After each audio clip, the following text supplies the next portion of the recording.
This is 100 Years of Cocks.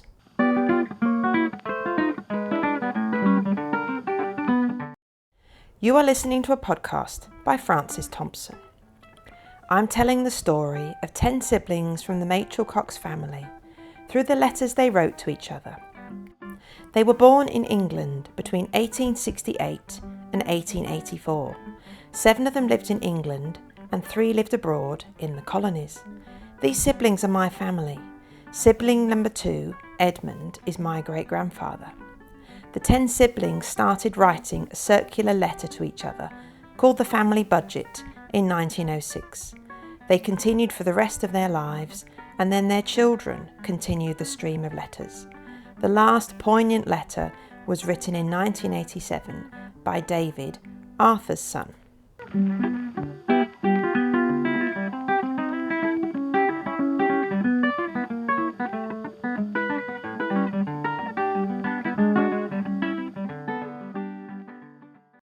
This episode consists of letters written by the siblings in February and March 1908, and this is Budget number 11. The letters continue. Bernard wrote the first letter in every Budget edition, and the order of happy dispatch, their description, was Bernard, Cuthbert, Arthur, Vera, Edmund, Avice, and finally Enid.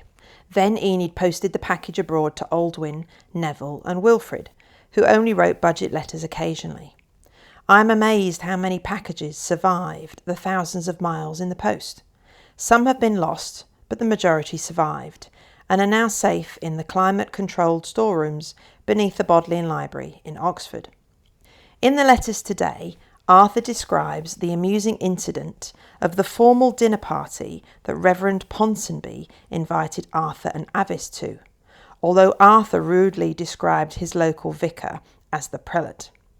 Garfield House School in Plymouth didn't have electric light. They possibly still used candles upstairs, although I know they had gas light downstairs. Arthur has therefore got dressed for dinner more or less in the dark, and he accidentally went out to the dinner party wearing one brown boot and one black boot. Avice was in convulsions. All evening she was so embarrassed. The bishop was there too, and poor Arthur didn't realise his error of etiquette all evening. Edmund's new situation has been announced. He will be the new priest at Hallam Fields, and he's busy choosing new wallpaper for the parsonage. Avice is hunting for a new cook for Garfield House School. She doesn't find it easy interviewing new servants, and Cuthbert has sent her a suit of his old pyjamas, which Avice declares are most uncomfortable. And Bernard describes Vera's appearance as an international in the most vivid detail. She played hockey for the England team on Wednesday 18th of March 1908 at Richmond in London. Bernard describes the scarlet skirts that the players wore, the excellent hockey, and the second-rate tea which was served to them afterwards.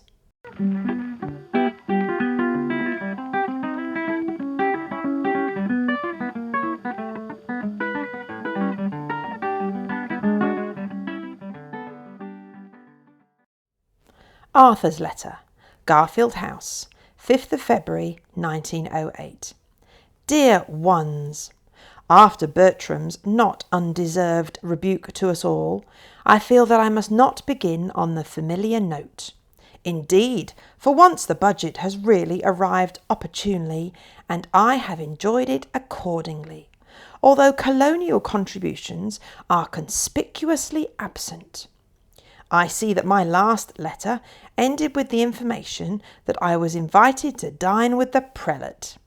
As Avice has not told you what occurred on that occasion, I must tell a good story against myself.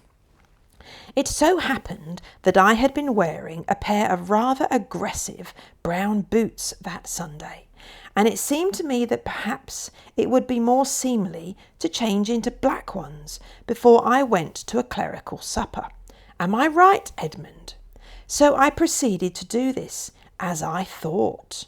Unfortunately, I was rather preoccupied, and the room was rather dark, and consequently what I did do was to put on one brown boot and one black. I believe I scored a huge success, but nobody liked to compliment me on my appearance to my face. And wonderful to relate, I never discovered my lapse till I got back to my own front door afterwards. Avice was nearly in convulsions, because I sat in a very conspicuous place in the drawing room and stuck out my feet, and then began to put one over the other in what was really a perfectly natural way, but she says it looked exactly as if I was aware of the mistake and was trying to conceal it. Consequently, she did not like to make a joke of it herself. A bishop was there as well. Very painful for me to relate all this. I have now reluctantly parted with the Xmas budget, but it is still fresh in my memory. I really do not know what I enjoyed most, but the sum total of my enjoyment was certainly second to none. Needless to say, Edmund, the advertisement of Garfield House, was written by Bernard. Father's poem really reminded me of the Ingoldsby legend. I am not entering for Enid's competition because I am constitutionally too lazy, and for the same reason I shall probably let someone else win Bernard's Everyman's Library competition. I am gratified that Cuthbert tackled my chess problem, which took a vast deal of composing anyhow. I hear he has solved it, but he has not sent me his solution, and I still do not know if mine is the one and only one. I would point out that there is a why and a wherefore for every piece on the chessboard. If Cuthbert has solved it, let him apply this test to it. I have kept no copy of it myself. The editorial problem I never tried over a board, as I meant to, but was quite floored by it, as far as I went. Bernard, you ought to publish your 6 Wives. It is very good. I think I shall teach it to my form to add some zest to their studies. Cuthbert, I only put you first because I refused to arrange my thoughts in proper order. I was much interested in your letter, but occasionally shocked at your vehemence. I can almost hear you shouting when you use the word emphatically. I was very interested in your Spaniards. What happens to their religion whilst they are at school? Edmund, I have noted that all your parochial needs are supplied at Hallam Fields, so Cuthbert can turn a deaf ear to future appeals. Really, you must come down here to renew my acquaintance before you are settled down.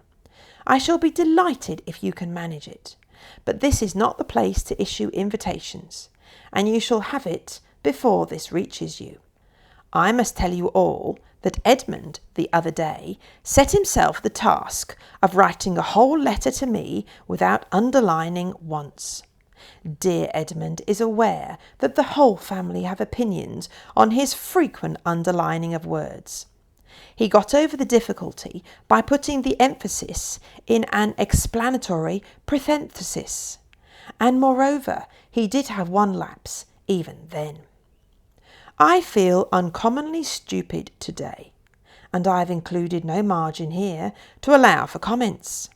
I think I have the prevailing cold about to take possession of me. Avice today is sadly out of conceit with herself, as she has lost her vanity bag in the street. It really is very sad, as it is not very likely to be recovered. The Munby girls are stopping here in Devonport for a fortnight. You will all, no doubt, remember them from Yorkshire. They went in to tea with the Wells next door, and in conversation Lena Munby remarked, as something to say, that she came from Yorkshire. It was not a great conversational effort, certainly, but her host rose to the occasion, and after a perceptible pause gravely announced that he had a cousin who lived in Lancashire. Vera, I think Miss Geek does run on the hockey field rather like a Greek goddess, but please don't tell her I said so, or I shan't be able to come and watch you play hockey again at Sydenham. I might say that you run like a Greek goddess as well, bless your heart." Avice's illustration was very pleasing. Her remark about the binding and general get-up of the budget, which surprised and pleased her so much, reminded me of Miss Wood's school reports, e.g., "He is such a dear little fellow, and so intelligent, and so interested in his work." I accidentally left this letter out on the desk when Miss Wood was taking her class yesterday, so I do hope she did not read it. Yesterday, February the 8th, Avice and I escorted Christopher and 3 other boys to Shaw Bridge, and we had rather a good time there. And we put into practice some of Baden-Powell's ideas on scouting. Avice, however, at the critical moment, when we were crossing a boggy bit of marsh and trying to leave no tracks behind, trusted her weight to a rotten bough and fell sprawling into a very wet patch of ground. She won back some marks, however, subsequently by successfully concealing herself up a drain pipe. Bernard, I am not sure that Parnell's reference book is not right about the turning up of a visiting card. Its meaning here is, I am sure, exceptional, because in any other place one takes it for granted that cards are left in person. But here the grandees send their staff lieutenants, etc., to do it for them as a rule. But the interpretation I always thought correct was that it was to make the call include other inmates of the house visited when one was doubtful about their being there or their number. I speak, however, as one with no experience whatsoever, as you all, of course, will know. As to books, I fear I have not kept count of my reading lately, and I forget what I have enjoyed most. I was greatly pleased and surprised to hear that Burr liked reading the younger set. I did not read it, but feared it looked unattractive. I'm in the depths of woe at the unexpected decease of the Tribune. It was a great shock, and now I don't want any newspaper at all. I think, halfpenny papers I can't abide. I fear this handwriting is all it should not be. I have sinned. Toodaloo! I mean, toot-a-voo. Arthur. Notes on Arthur's letter. By 1908, young boys in England were mad on scouting, and scout packs were being set up everywhere. Garfield House was no exception. In 1907, Baden-Powell had a practice scout camp in the summer holidays, where he tried out some of his methods. In 1908, he published Scouting for Boys. And in 1909, the first Scout Rally was held. It was at Crystal Palace. Thousands of scouts were there, boys as well as girls, and several of the siblings were watching the rally in person. They wrote about it in their letters at the time, and they were not very complimentary of Baden-Powell, who they considered rather arrogant. In 1908, Garfield House had not yet formed a scout troop, but Arthur, Avice and the schoolboys were clearly trying out some of Baden-Powell's scouting ideas.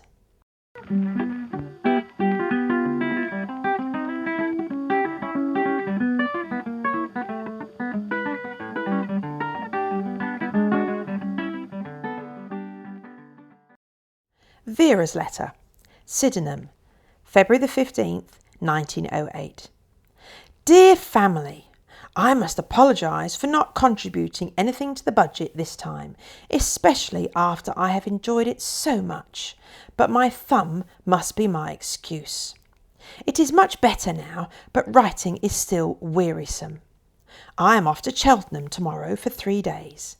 It is Bernard's birthday today, and we celebrated it by having breakfast at 8:15 before he went into town to the office.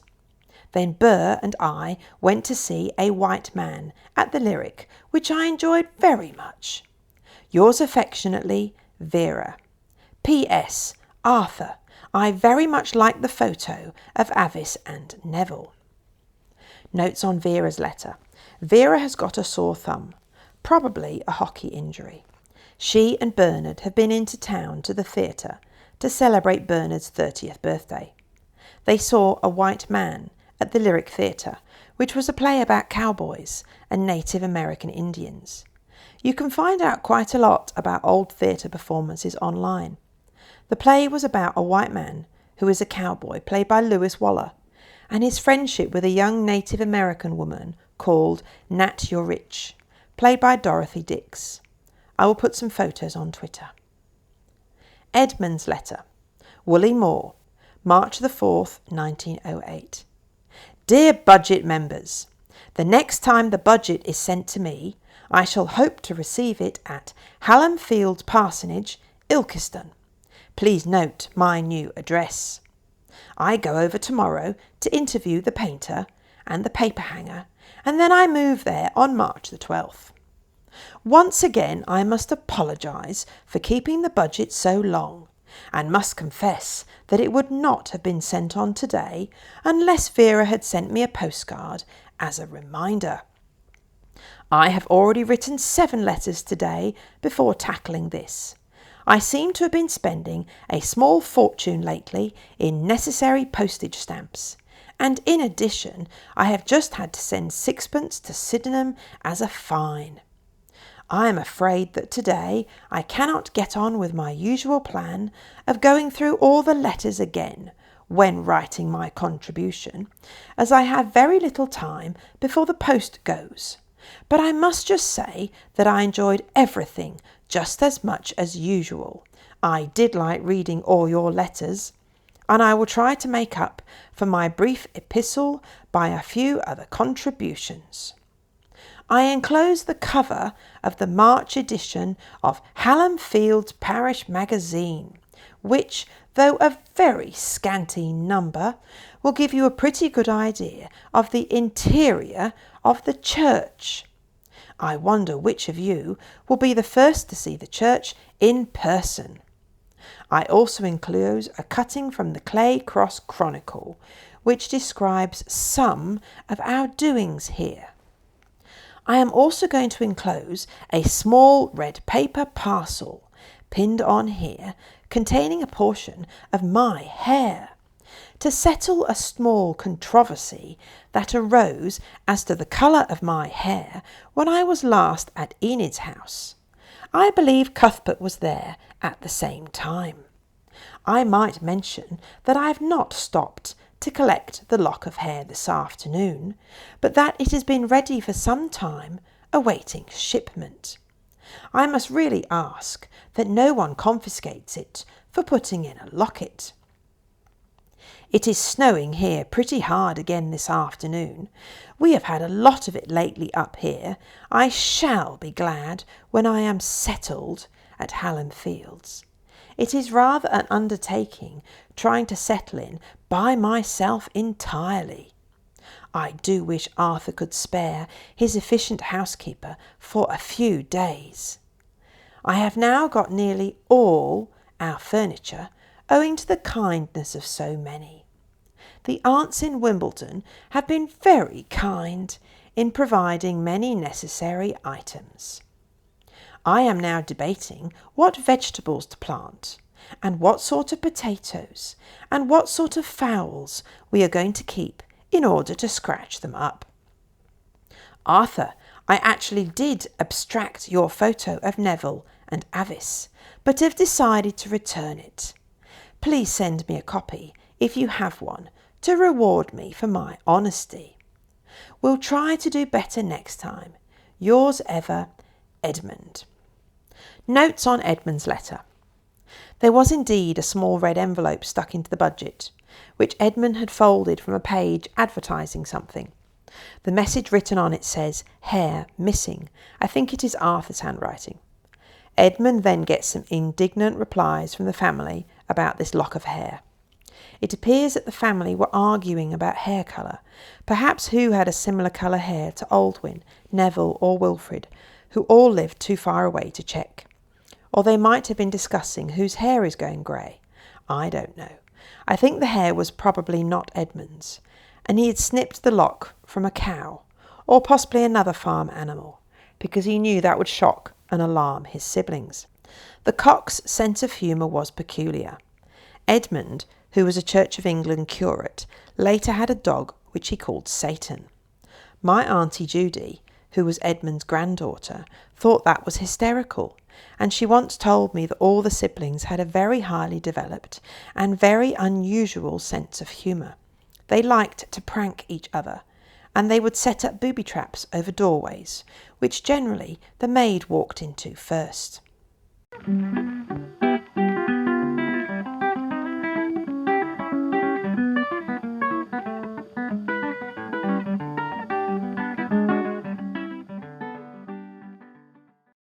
Avice's letter, Garfield House, March the 10th, 1908.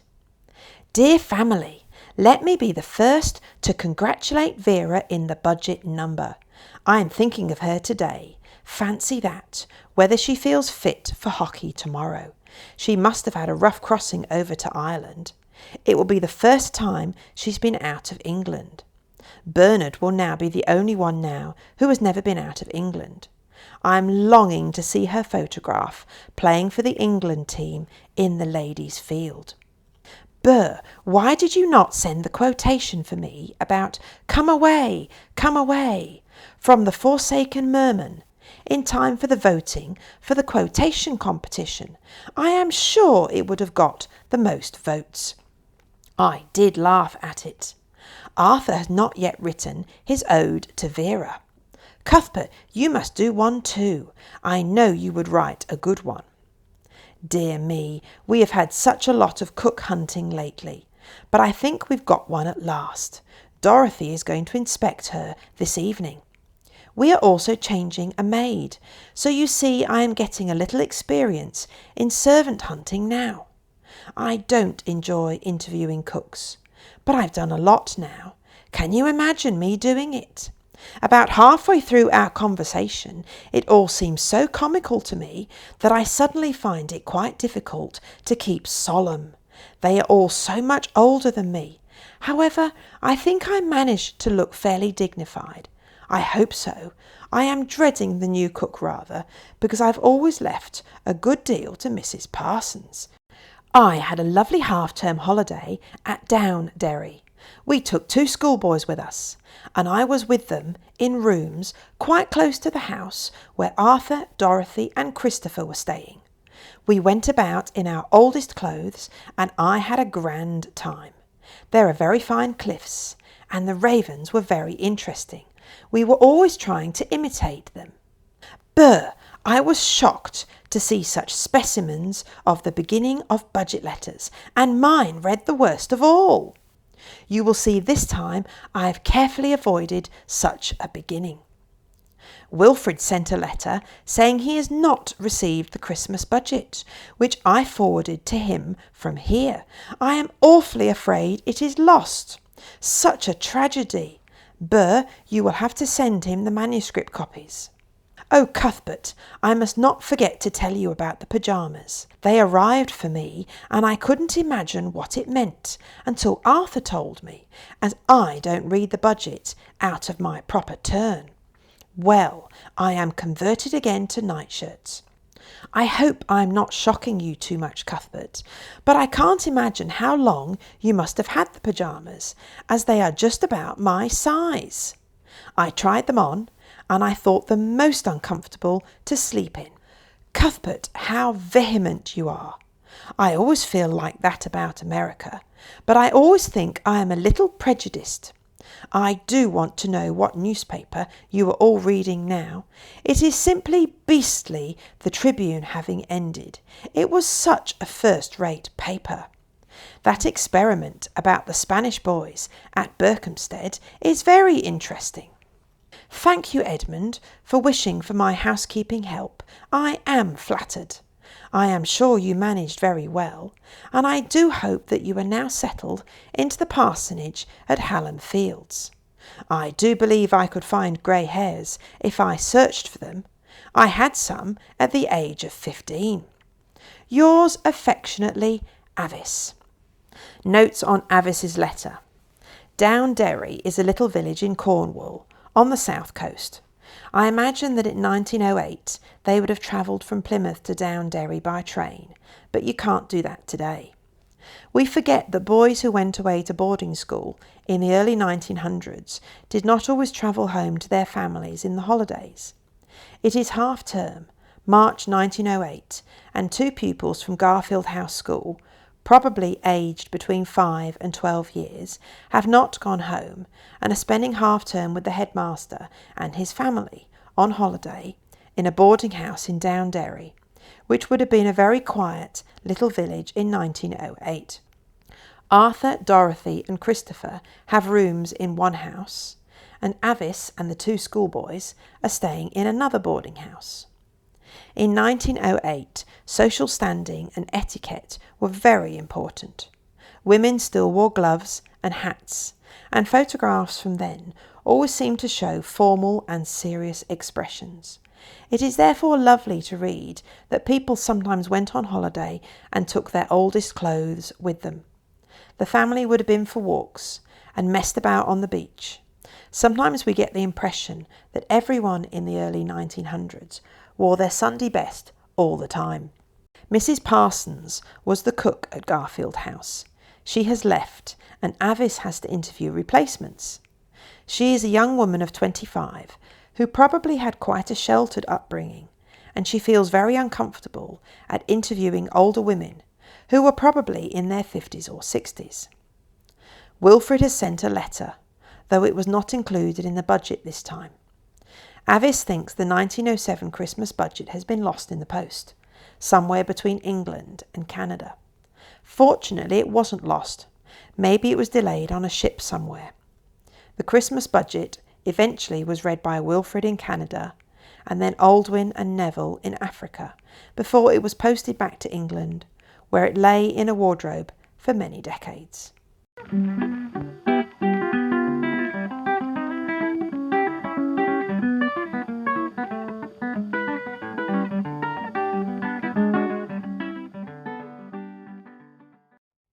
Enid's letter, 187 Lodge Lane, March the 12th, 1908. Dear Family, I don't know how to begin my letter. Bernard's minute and intelligent scrutiny of the opening lines of our various contributions has made me feel quite self-conscious. If I may not have a sigh or an excuse as an introduction, may I fall back upon the weather, which has really been glorious the last 2 days. I have been wondering how Vera got on during her crossing to Ireland. I hope my medicine to aid with seasickness did not play her false. Her portrait in this week's Ladies' Field is very good. However, I was grieved to see in the newspapers that Ireland won. I hope Bernard will give a graphic account in his letter of England versus Scotland at Richmond next week. We went over to Preston 3 weeks ago to stay with the Robert Ascrofts. There was a regular gale on the Saturday, and the force of the wind was something tremendous. A great deal of damage was done all over the country. And yet our host insisted on taking us out in a motor car. Our excursion was from Preston to Blackpool. We thought he was joking when he first mentioned it, but no, he was in grim earnest. The sea at Blackpool was simply grand. I wish I had a photograph of it to show you all. Our chauffeur thought the road along the seafront was simply impassable, but Mr. Ascroft insisted on his making the attempt. All the tramcars had stopped running, and there was no other vehicle to be seen along the seafront.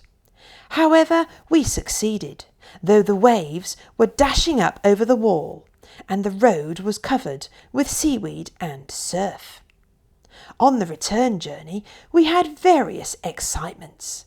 The glass in the window pane was blown out, but no one was cut by the fragments. My glasses were blown away, but they were luckily picked up unbroken. And finally, the car broke down and couldn't be repaired, so we walked 1 mile to a station and came home by train.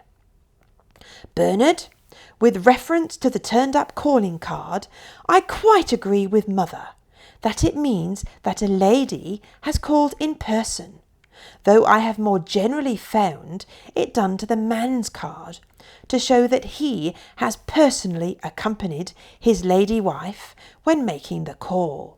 Certainly, Parnell's book is wrong, for it is often done by a lady who has no grown-up daughter. I think your progressive whist party, where each table represented a country, must have been very interesting. I should like the manuscript of the Christmas budget very much, if one of the foreign brothers does not claim it.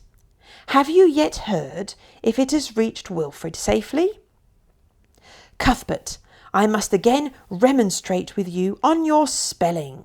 See page 4 of your first sheet, and I quote, "I once had the misfortune to hear." I pointed out this very mistake in a letter that you wrote at Liverpool in the holidays. You write here instead of here. Do you make your pupils spell like that? May I put an exclamation mark as no offence is meant? And I also love you very much for enjoying The Awakening of Bittlesham. I found it a most interesting book, but alas, many of the family disagree with me. It is very interesting to hear of your Spaniard, but he must find it very dull, poor chap, at first. But I echo Arthur's question as to how the religious difficulty is solved. Arthur, I like your boot story very much, but you were spared some discomfort by never discovering your piebald appearance till you returned home. Imagine the awkwardness if you had realised your mistake during the dinner party. Edmund, I refuse to believe that those hairs came out of your head. If we submitted them to Sherlock Holmes, I expect we should be told that they are not of human origin. Probably by the time this budget again reaches me, you will be married. But as you know, I intend to be present at the ceremony, so perhaps I will describe your wedding in a future number of the budget. Avice, surely dear Burr may rank as a foreign brother. You forget. Did he not quit England in our company last May to explore the wilds of Brittany in France on a bicycle? There are not as many books mentioned as usual in this budget. I don't know what other people think, but I always enjoy the literary supplements extremely, all the more so as we have such very different tastes. The Duke of Reichstadt, Napoleon II, by E. de Wertheimer, translated. This is a very interesting book, an account of a little-known personality, the young son of Napoleon, by Marie Louise of Austria. He was a very gifted youth, who would have had a very brilliant future if he had lived. He sadly died of consumption at the age of 21. His mother was a very poor creature. Farewell, your affectionate sister, Enid Isles. Notes on Enid's letter. She includes 9 book reviews in total, but I've just included 1 today. Ladies' Field was a magazine which dealt solely with sporting matches for women. I know it reported hockey matches. I'm not yet sure what other sports were covered. It looks like the magazine was published up until the 1920s, and it seems so quaint to have a magazine just for sport for ladies. Women's hockey is the term we use now, of course. The siblings only included occasional photos from Ladies' Field in the budget. Magazines cost too much to regularly cut up in order to paste photos in the budget. Copies of the magazine would have been read by the siblings and then forwarded around the country and abroad, so all of them could read the report of each hockey match and see photos of Vera playing. Enid is excited that her sister, the International, has been included in a photo published in Ladies' Field. I am hoping that editions of Ladies' Field have been preserved in one of the UK libraries, but I haven't tracked them down yet. But cover images of the magazine are available online. I will put some of them on Twitter. Enid and Cyril's excursion in a motor car from Preston to Blackpool is fascinating. They are staying with wealthy friends who own a motor car, and they went on an excursion, despite the terrible weather. If you know Blackpool at all, in northwest England, you'll be able to picture the seafront during a storm. Trams still travel along the seafront today, but in 1908 the weather was so wild that the trams had stopped. The chauffeur thinks driving along the seafront is a bad idea, but Mr. Ascroft insists. And on the way back to Preston, the windscreen is blown out by the wind. But Enid doesn't use the word windscreen. She describes it as the window pane. Enid's glasses are blown off her face and out of the car. It sounds very dramatic, but fortunately her glasses are rescued and are not broken. And then the car breaks down, and Enid, Cyril and Mr. Ascroft abandon the car and the chauffeur, walk to a station and get a train back to Preston. That poor chauffeur, he probably didn't like his employer at all. He would be grumbling to himself, "I told Mr. Ascroft the weather was bad. I knew we shouldn't have come out in this wind, but would he listen? Humph!"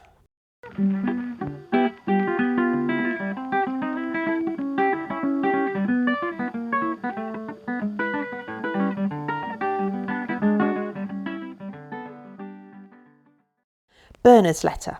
Sydenham, March 20th, 1908.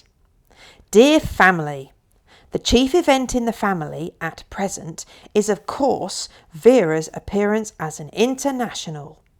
Mother will probably have written to all of you, giving you full details of the match at Richmond, but I will now give you my account.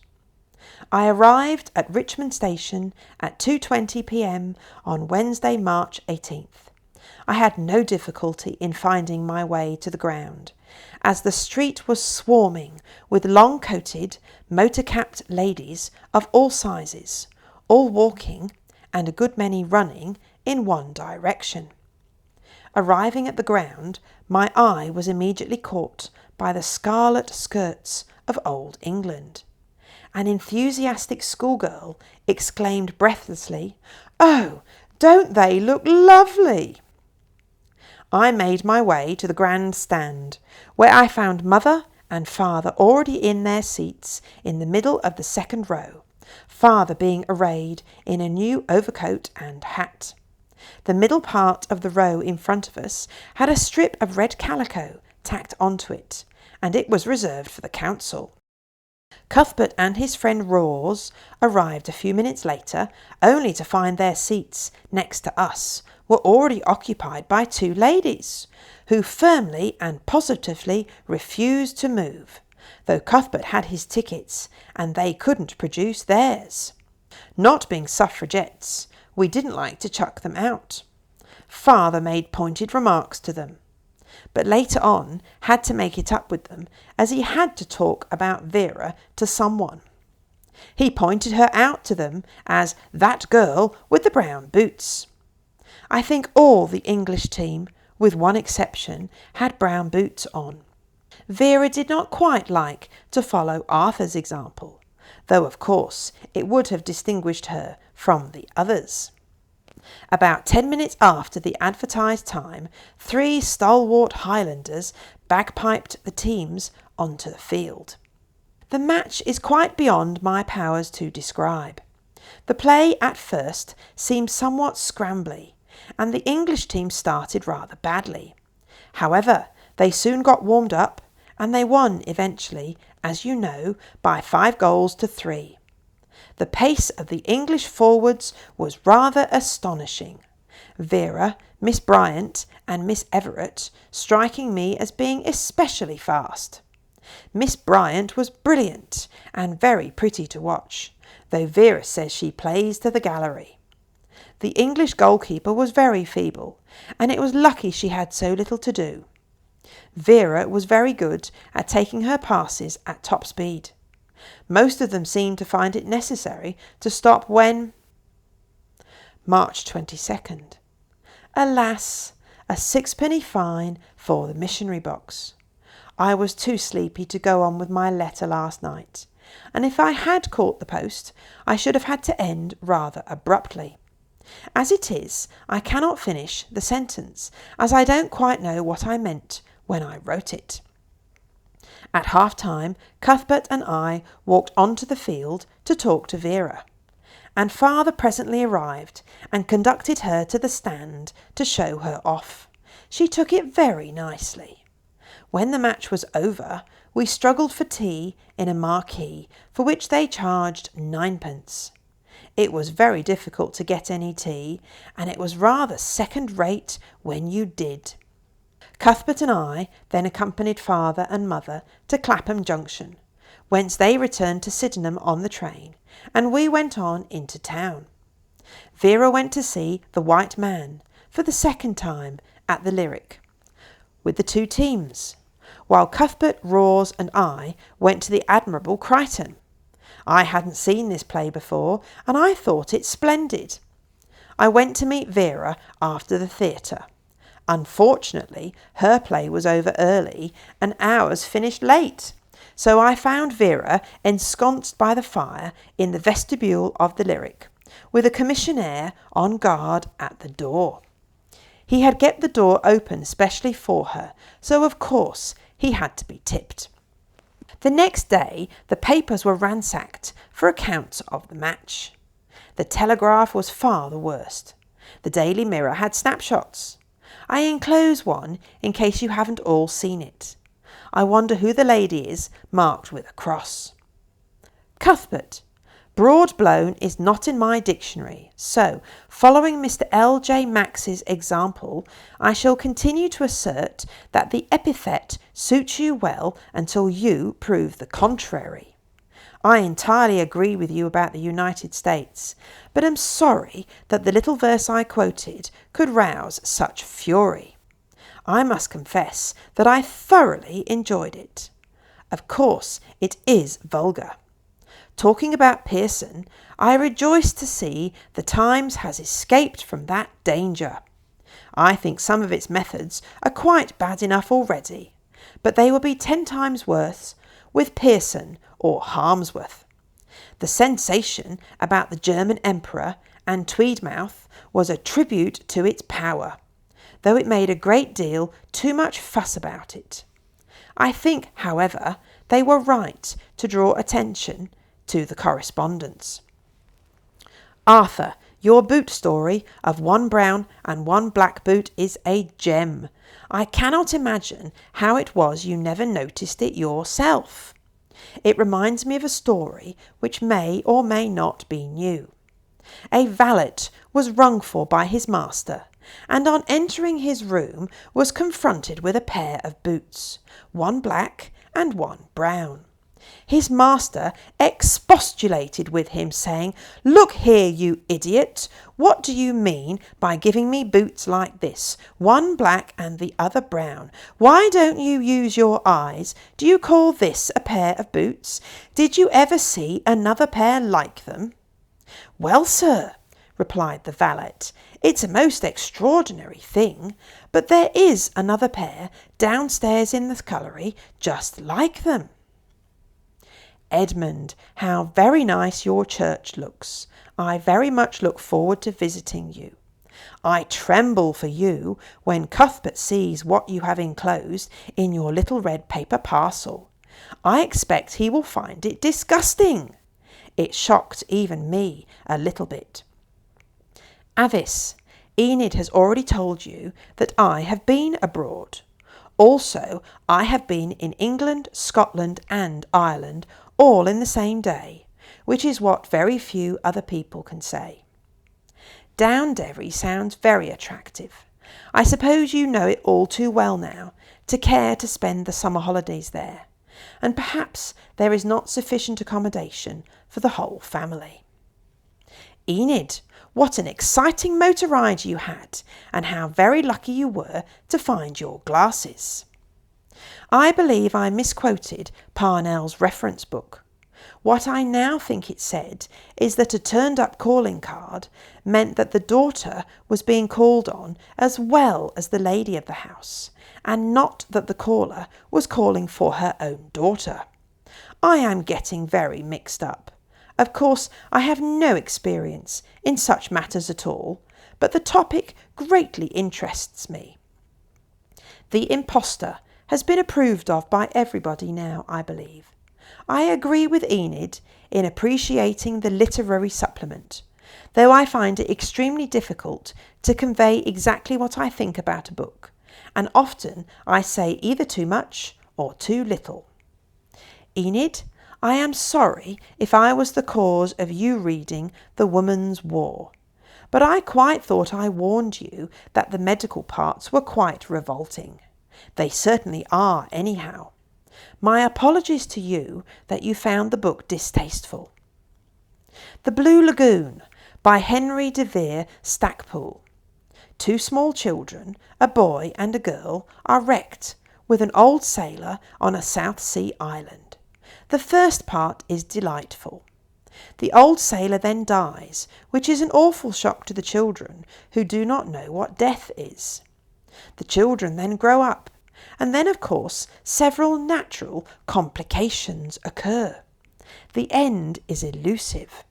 What I particularly want to know is whether you think the chapters dealing with the marriage are written with delicacy or not.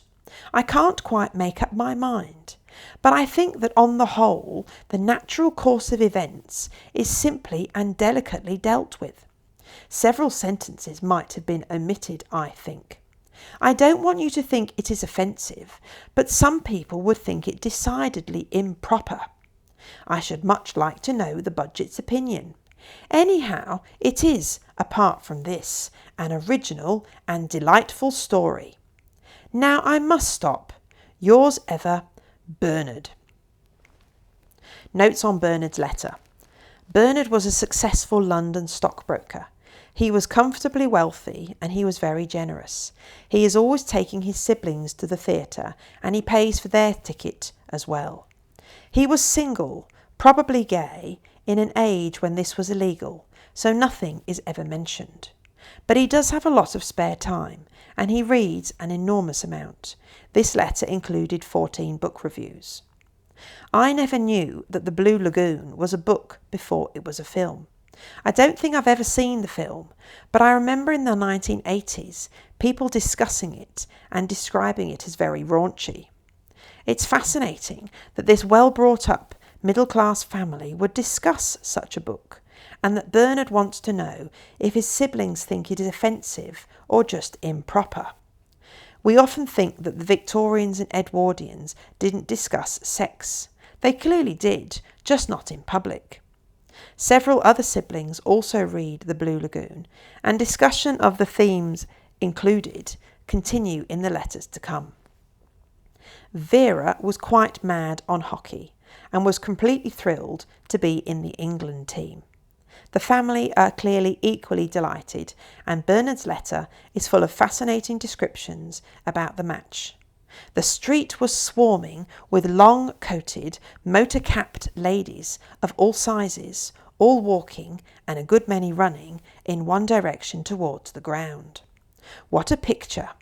Women wearing long coats and motor caps, having clearly arrived at Richmond to watch hockey in a motor car. The long scarlet skirts that the players wore. The breathless schoolgirl declaring, "Oh, don't they look lovely?" The second-rate tea that the family had afterwards. The women who steal Cuthbert's seats and won't move. And father being grumpy, but then talking to them as he just had to brag to someone about his daughter. And then both teams going to the theatre in London afterwards to watch The White Man. Bernard and Cuthbert go to another theatre. Their play finishes later, and Vera is waiting by the fire in the foyer of the Lyric Theatre. It is all too easy to picture.